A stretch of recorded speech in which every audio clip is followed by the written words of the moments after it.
as experts within the group to share their expertise in healing people in general. And the reason why this program was started, or this movement was started, is to help Black healers get the idea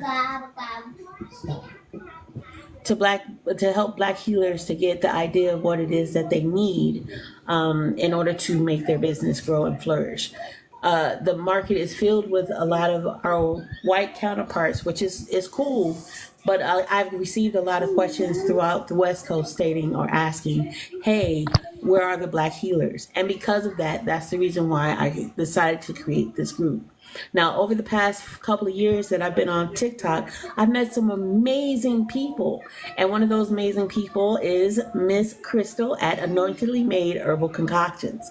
And she's here to share with us her multi-generational ways of healing. But she's not going to give you all of the details because that comes with a price. And healing in Black, I want everybody to know and to know for certain that whenever you enter the group and you're not one of the healers, our healers are asked to share their knowledge. However, if that goes a certain way as to you need like a one-on-one consultation, the healers, I request that the healers charge from that point on, and they make the decision on when a one-on-one consultation is created or it is needed for whatever you have. This way they're making money, and this way you're getting the help that you need. None of the services, whatever their prices are, that is their price. So feel free to ask any of the questions that you may have. Crystal, if this is something that, will require a one-on-one, my question is that you just tell people, hey, that's a one-on-one question. If you're interested, then feel free to go ahead and book an appointment with me, and we can go from there. Is that cool? That's cool. But just know my consultations are free. I don't charge for consultations. And I'm the same, at least for the first 15 minutes. And then after that, you get charged. No, I'll just play it. But that's the bylaws. That's the rule that I want to make sure that I incorporate, so you guys aren't working for free. Yes. Consultations should always be free, but sometimes it's not. It just depends on how long and how much you give. So anyway, with that being said, Miss Crystal, you ready to go? I surely am. All right. Sorry, guys, took half an hour. Retrograde is a beast. Can you share the story behind Anointedly Made Herbal Concoctions and how it came to be? So, Anointedly Made Herbal Concoctions came to be as a result of the virus that we had that shut down our nation. I've always been into home remedies. Natural healing runs in my family. My great grandmother kind of showed me the way when I was younger. I got out of it. And it was reignited during the COVID shutdown because a lot of people were scared to go to the hospital. And especially us, we were terrified to go to the hospital because we already have, when we go to the hospitals, we already get poor treatment. And during that time, it was even worse because we had the virus on top of it. And they weren't quite sure how to handle the virus. So people were very terrified, of going into the hospital and not being able to come out. So a lot of people who knew me came to me when they contracted the virus to help them get over it. At the beginning, I used home remedies to help them, but then I realized that home remedies take a while and they were exhausting. So I began looking into herbal remedies. I have asthma, allergic asthma at that. And at one point, I have a friend that lived in Belize. Well, they still stay in Belize. And they had a herbalist in Belize create a tea for me to help with my asthma because I couldn't take my daily inhaler. And it was causing me to have to go to the ER all the time because I had nothing to help my body calm down from my asthma attacks. So when I took the tea, I would take the tea twice a year, and it would literally take the place of my daily inhaler. But I still was having, I still needed my rescue inhaler because I could still be triggered. So flash forward to COVID, and I remembered the tea, and I thought, well, if that tea could help me with my asthma, maybe I could create some herbal remedies to help people deal with this virus and the effects that it was having on their body. So I began taking some courses, some herbal courses, and doing a lot of research. And so once I became familiar with herbs and I was comfortable with creating concoctions, I went ahead and began creating. I first created a tea, and then I created a burnable herb. I call it my I forgot what I called it because now I do the incense, but it was my loose herbal smoke blends, and you would basically burn them and they would kill the virus, because the virus codes, they all replicate in the nose. And so you need heat to kill that virus in your nose. And so the burnable herbs kill the virus in the nose. And if you kill it in the nose, it keeps it from going into your lungs and into the rest of the body. And also the burnable herbs that I used, they supported the respiratory system, and they would kill the virus in the respiratory system. So if the virus went into the respiratory system, it would, it would get rid of it while it was down there. And then the tea basically kept the body so that the herbs going through your digestive system would also react, and they would get rid of the virus in all the other little areas of your body. And they will also feed your cells, and it was like an internal cleaning, feeding, and pick me up for the body. So people began really feeling better when they used my herbal concoctions, and they began telling other people about, who then told other people, who then told other people. And then my friends was like, Crystal, it's time. You need to go ahead and start your business because we're loving the stuff, and you need to go ahead and make it official. And so I did. And that's how Anointedly Made Herbal Concoctions came to be. And the name came from an African co-worker of mine. This is a little thing you guys may not know about me. I used to work for Marcus Lemonis. I worked on some businesses that he was helping in Chicago off of his TV show. And I also did the accounting for the businesses from his TV show. And so there was this guy that came from Ghana. We were co-workers, and he would always try to get me to go to Ghana. And one day I will go to Ghana to visit with him and his family. But anyway, he told me that I looked like an Ama. And so he would call me Ama instead of Crystal. And I'm like, I love that name. So Ama Anointedly Made Herbal Concoctions. But I also make clothes, and I have a clothing business called Anointedly Made Apparel, Ama. And so all my businesses after that have that Ama, or, something close to it as a result.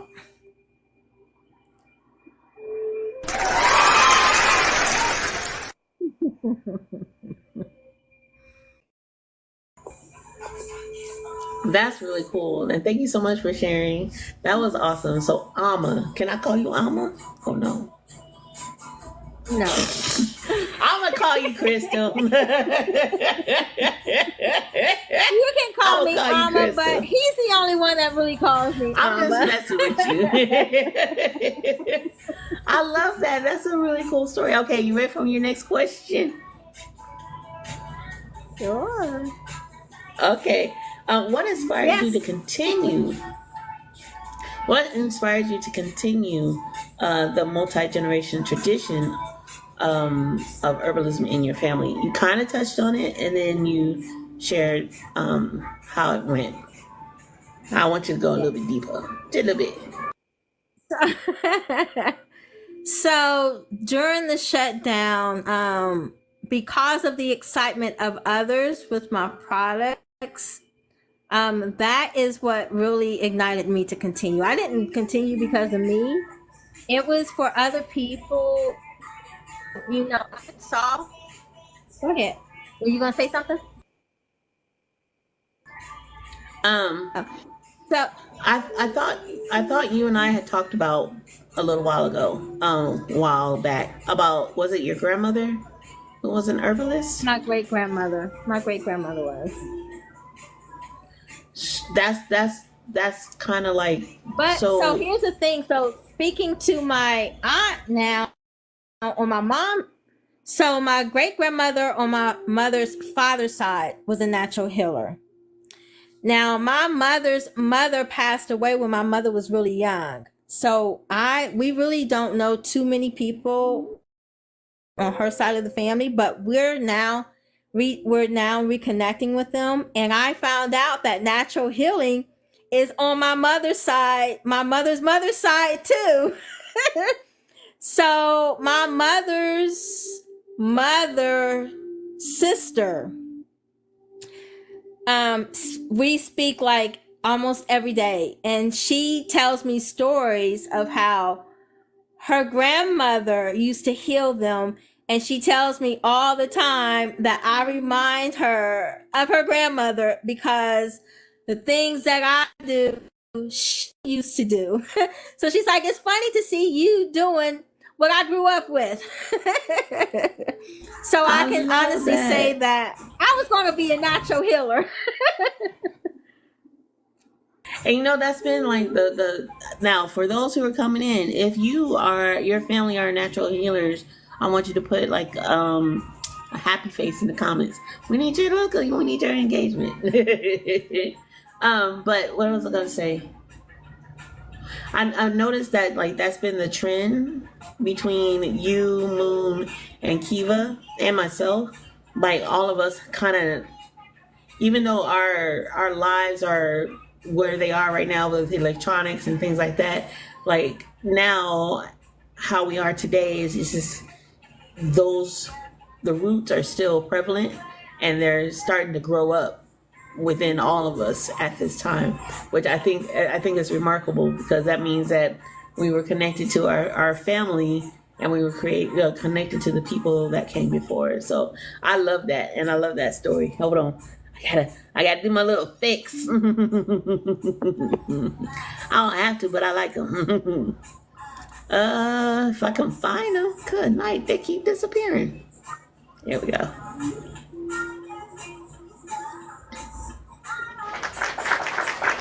There we go. All right. Now, what are some of the most popular herbal concoctions you offer, and what benefits do they provide? So the most popular is my pain heal oil, my fibroid and tumor heal oil, my herbal incense cones, and my teas. And so each of them relax the body, which is the jumpstart to the body healing itself. But I believe in healing the body using all the elements of the earth. So the earth, the wind, fire, and water. So all of my products combined use a portion of each of those elements to help the body heal itself completely. So with the oil, you've got the earth with the plants and with the oil, and I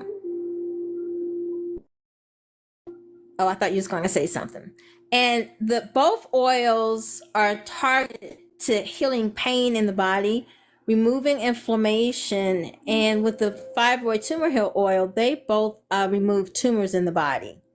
Whether it be tumors from cancerous cells, turning rogue and causing tumors to form in the body, or whether it be from fibroids or any other type of tumors that can exist or can be held within the body. They're very good at breaking down the tumors and removing everything associated with that breakdown out of the body. The teas, they use water, fire, and wind, as well as earth. So they use all the elements. And the teas basically nourish the cells. They help the body relax. And then they also help the body heal itself from the properties that's in the plants that I use for whatever element that is sought to be healed with the tea. And with the loose herb, with the incense cone, that uses plants, that uses fire, and it uses the wind. And that the cones, what they do is they help support your respiratory health. So they help you breathe better. And when you breathe better and you bring in breath and you bring in air, that ignites the body so that it can heal as well, and helps move everything in the body as it should be, and takes nutrients where they need to go in the body, and it keeps us alive. We need to breathe in order to live. And so the cones help us keep that breath of life. Absolutely. Breathing, if you ain't breathing, we unalive. That's not what we trying to do. Absolutely, you're right. I love it. Okay, and how do you source your herbs, and what standards do you follow to ensure their quality? So all of my herbs are sourced from farmers who are not near fields that use pesticides. So there's no chance of pesticides leaking into the herbs. They do not use animal products when they fertilize there. So they use all natural plant-based fertilizer as well. That keeps it safe for us because I'm intermittently vegan. I go vegan off and on. And so when I'm vegan, I prefer everything to stay plant-based. And a lot of people who use my products, they prefer plant-based everything. And so I source farmers who use plant-based herbicides to nourish their plants and to nourish their fields. And they're all also been certified by the government. So they have all the legal certifications that are needed in order to sell their herbs. And so they follow all the guidelines, that they have to follow in order to ensure that the herbs are safe.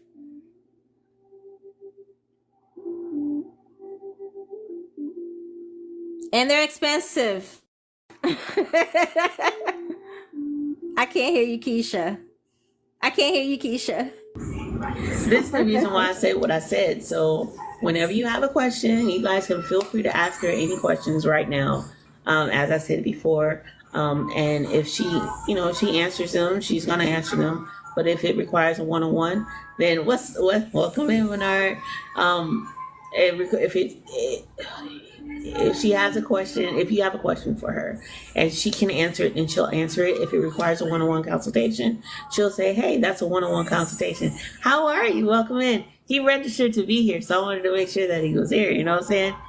I was like, bet. I saw people who registered. I was like, that's so cool. That's so awesome. And I got one more person that registered. I had a few more people, but I'm just inviting them right now because I know they don't get the notification until we're already an hour in, I think. Well, yeah, you did make it. Welcome in, Mary. Hey, Moon. See, this is why I'm like, it's cool. Hey, Moon. It's cool that we had a little situation.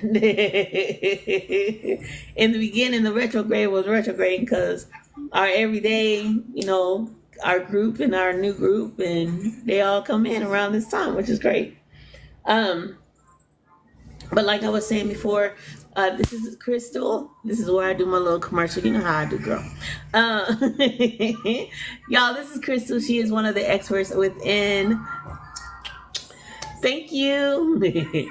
She's one of our experts within Healing in Black, which is a group that I founded in order to help Black practitioners and healers have a space so they can flourish in their gifts as Black practitioners and healers, in addition to allowing people to come in and to ask for advice from any one of our experts that's within the group. We're gonna have a meeting tomorrow, so we're gonna talk more about what I was planning on doing. Thank you for the love. Thank you for the hearts. Thank you for the gifts. Thank you for the shares. Thank you for the likes. We love it here, because the more you do that, the more you share, the more you like. That allows us to know that this is what you are looking forward to. Thank you so much, Moon. Thank you, Boo. All right. Now, Crystal, can you explain the process of creating an herbal concoction, just one, from start to finish? All right. So usually when I create a herbal concoction, it starts with a consultation. I speak to the client. I find out what their ailments are, what they want from whatever I'm going to make for them, what their goals are, if they're on any medications, and if there's anything if they have any allergies or anything that could cause a reaction with any of the herbs or any of the plants that I may use for them. So I'll make sure that I use plants that go with their body and what they have going on with them. So once I've identified exactly where my client is at, the next step is to research. So if they're on medications, I have I actually subscribe to 2 medical databases, and what they do is they list all of the medications and all of the interactions that these medications could have with anything plant-based. So even the food that we eat, the everyday food, I know the interactions with the medications. And I've actually helped a lot of people change some of the things that they were eating, because they didn't realize some of the foods that they were eating were actually reacting to the medications that they had, which was causing inflammation and gout and other things in their body. So sometimes you may not even need my herbal concoctions. You may just need to change some of your food choices. Okay, hold on. Stay right there. Cause so we know, like, if you are a tribe member, you know that I'm doing a little thing for what is your body trying to tell you. And by doing that through your sense of taste and smell, your body is naturally trying to tell you, hey, this is what I need in order to fix myself. Now, the cool thing is, I tell you to have your body tell you what's going on. But this young lady right here, she'll be like, okay, what are your symptoms? What's happening? Are you eating this? Is you eating that? Why is you eating that? And I'm going to say it just like that. Why is you eating that? Now, because if you eat it like this is what's going to happen to you. Now, if you change this with the medication that you got going on, you can start seeing a difference. Now, who does that? Now, I know for certain when I was going to the doctor and I was having my hernia issues, even with my fibroids. And this is the reason why I have this started, because my fibroids could have been shrunken. They could have been something else prior to me going to the doctor. My fibroids, I had 6 fibroids this size collectively. They were this size, the size of a softball, and I had a benign tumor. And if I would have known some of the stuff that I know now, I know it would have helped me at some way, shape, or form. To have her in my life prior to now, or even prior to when I had my hernia. prior to that, that could save me. So the other reason why we have healing in black is because many of us know some of the remedies, but a lot of us don't have the idea. And what she does is she looks at the medication that you have and connects the two to see what you should be doing with your medication, how you should be eating, and what herbs you need to take. You can't get no better than that. Because a doctor is just going to tell you, here, take this pill. But she's going to sit there and like, don't just take this pill, but eat it with this, that, and the other. And that right there is one of the reasons why we have healing in black. All right, my dear. That's my little spill, man. Okay? Okay, keep going. So you give them the consultation. You look through their food regimen. This is what you should be taking. This is what you should not be taking. This is what you should be doing. And now what else? So then I think of the herbs that I would like for their bodies. You know, one other thing that I love about me is I can feel a person's body when I'm talking to them. And this is why consultations are so important. If I speak to you, I can feel the herbs that would make your body happy. And so what I just make sure that the herbs that I feel would make your body happy are herbs that your body can handle with the situations and the medications that you have going on. And then once all of that is good, I create your concoction with the herbs that I know would be best for your body.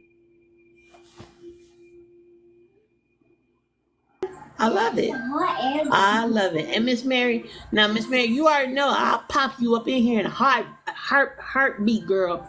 Heartbeat. But this one is more about, got to do the professional one. Yeah. This is our healing in the black one, but next time I got you, go. But what questions do you have? Please feel free to put them in the comments.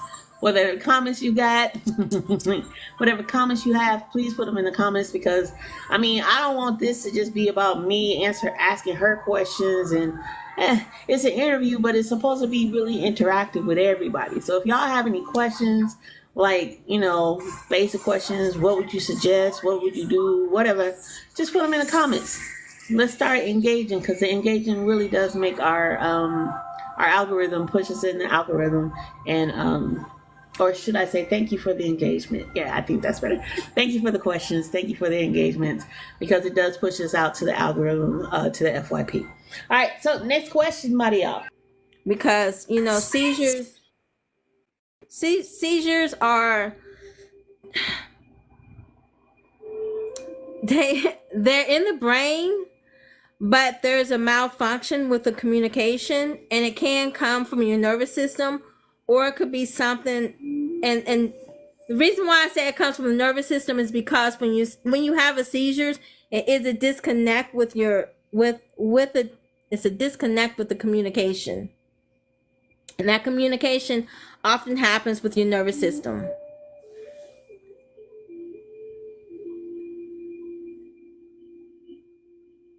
She says neurological. Yeah, and neurological is your nervous system. All right, so there you go. There's your consultation. Thank you so much thank you, 1111 millionaire. Love you, boo.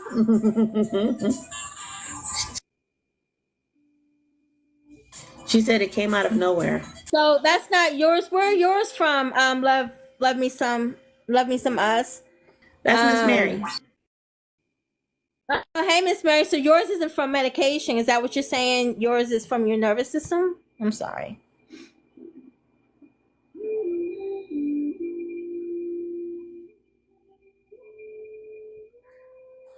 And I think she said they came out of nowhere. Hold on. So yours is stemming from your nervous system then. Yeah. And this is funny because I was taking a daily inhaler, and the daily inhaler was also messing up my nervous system. But the way that it messed my nervous system up is I was having issues holding on to things. I could not hold on to anything. Everything would drop out of my hand. And I stopped taking the inhaler, and the condition went away immediately. So you'd be amazed at just how sensitive our bodies can be. with anything and everything, really.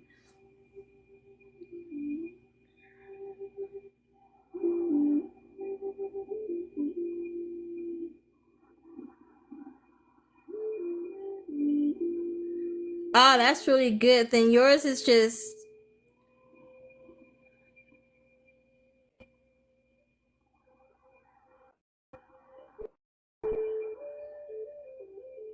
what about preservatives? Do you eat foods with preservatives in them? Or are you all natural vegan? But you gotta be careful, because even when my asthma was at its worst, I had to go completely vegan. Like, I had to make everything from my juices to my meals, because I couldn't take anything with preservatives in it. And I found that everything had preservatives, even meat, and even the vegetables and the fruits that we buy from the produce section. They're coated with a preservative. And I didn't know that until I was eating some fresh vegetables and fruit, because my doctor was like, that's the only place you can eat in the store, is you have to buy fresh produce. So I was going, just to the regular store up here getting the fresh produce, and I was still ending up with asthma attacks after I ate, and come to find out that even the fresh produce has a coating of preservatives on it, and it was triggering me. So I had to go to these specialty stores to get produce where they didn't put that coating on the vegetables and the fruits.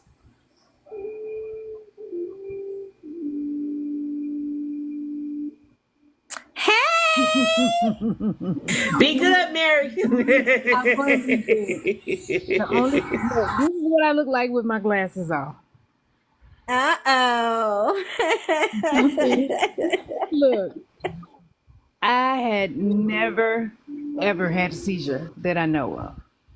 Oh, wow. And I was at a gas station. And I'm going to tell you what I remember. I don't want to take over your live or anything, but this is the first time I ever remember having a seizure. I had driven myself to the gas station. I went inside the gas station. I was standing behind two people.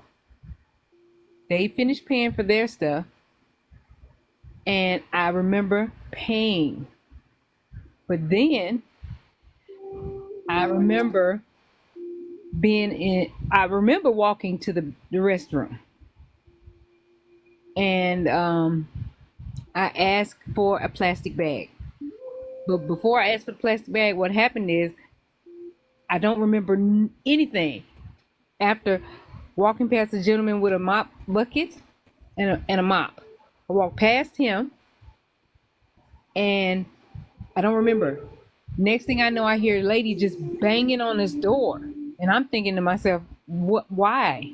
And then when it is like the lights came on, I was in the restroom. I had taken my underwear off and washed them in the sink, because at the register I started having a seizure and urinated all down myself.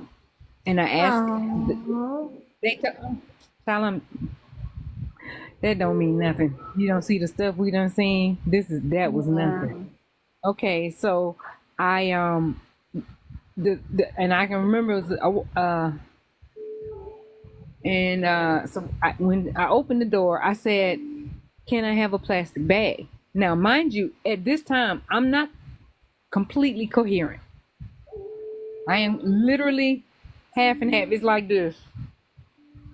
This much of my side, this side wasn't working. All this is working. So when they give me the bag, an ambulance pulls up and the lady said, "Are you okay?" And I'm looking at her like, "Yeah, I'm fine." And I started walking towards the door. Excusez-moi, it's 10 o'clock. You know, that's how I do. But anyway, I get checked. This is how they check you. Are you okay? Listen to your heartbeat. Do you want to go to the hospital? And that's it. I go home. I don't remember anything after this. And I'm going to tell you why I don't remember. Because since then, I was having 54 seizures at a time, but I could continue to do what I was already doing. They happen just like this, back to back. They may stop and then another one. And so they sent me to Chapel Hill after I found somebody, because I didn't know what happened.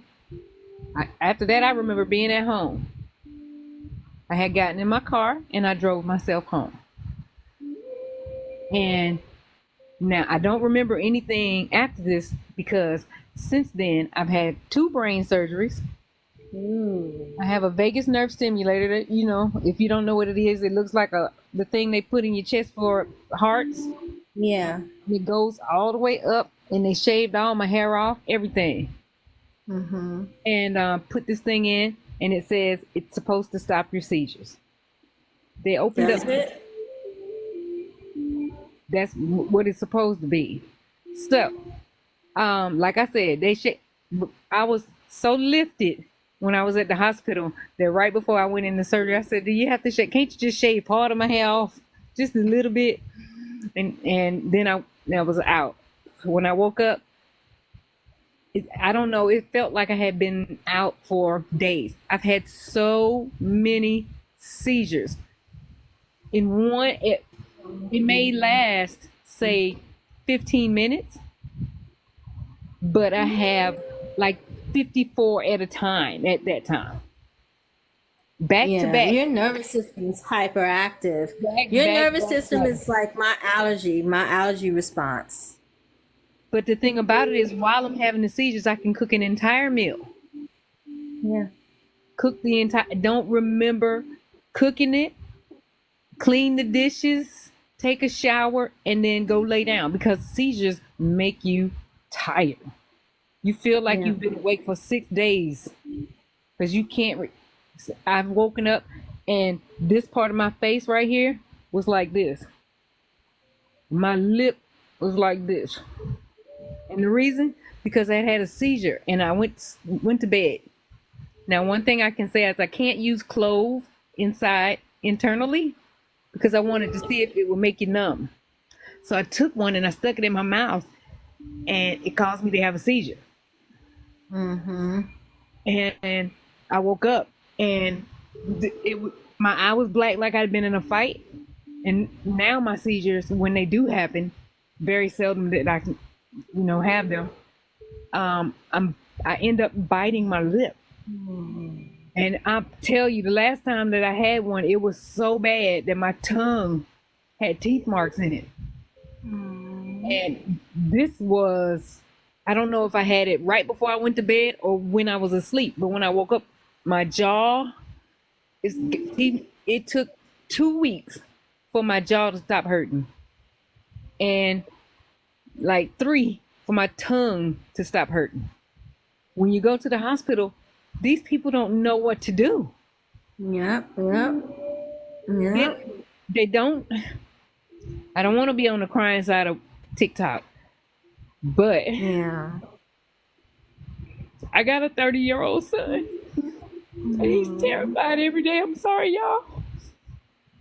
I do all I can. It's okay. I do all I can. I wish I could hug you. It's okay. That part. I want to hug you so bad. To keep his head up and tell him that I'm going to be fine. Oh, you will be. But he gets stressed out.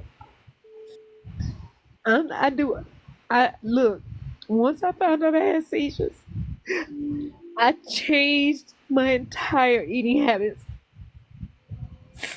I stopped eating. Every once in a while I might have some candy, but I eat fruits, I eat vegetables, I cook at home, I use all the herbs I can. If it says it keeps down inflammation, I'm on that. Make sure you mix the turmeric with the pepper. Got you. Drink tea. I don't drink sodas. I make my own water. I make my own flavored water.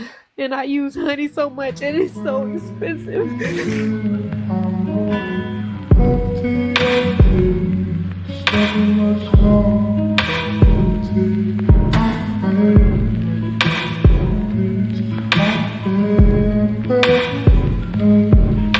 my lips on